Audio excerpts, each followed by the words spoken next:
నిత్య కళ్యాణం పచ్చతోరణంగా విరాజిల్లుతున్న మురమళ్ల శ్రీ వీరేశ్వర స్వామివారి ఆలయంలో కార్తీక మాసం అమావాస్య ఆఖరి రోజు దీపోత్సవ మహోత్సవాన్ని అత్యంత వైభవోపేతంగా నిర్వహించారు.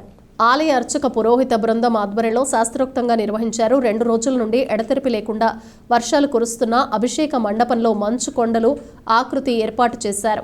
పార్థివ లింగానికి అభిషేకం అనంతరం జ్యోతిర్లింగార్చన జరిపారు. ఆలయం లోపల భక్తులు దీపాలు వెలిగించుకునేలా ఏర్పాటు చేశారు.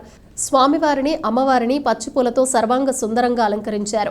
కార్యక్రమంలో మాజీ చైర్మన్లు ధర్మకర్తలు పాల్గొన్నారు. సహాయ కమిషనర్ మరియు కార్యనిర్వహణాధికారి మాచిరాజు లక్ష్మీనారాయణ ఏర్పాట్లు పర్యవేక్షించారు.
లోపల చాలా వేడి జరుగుతుంది.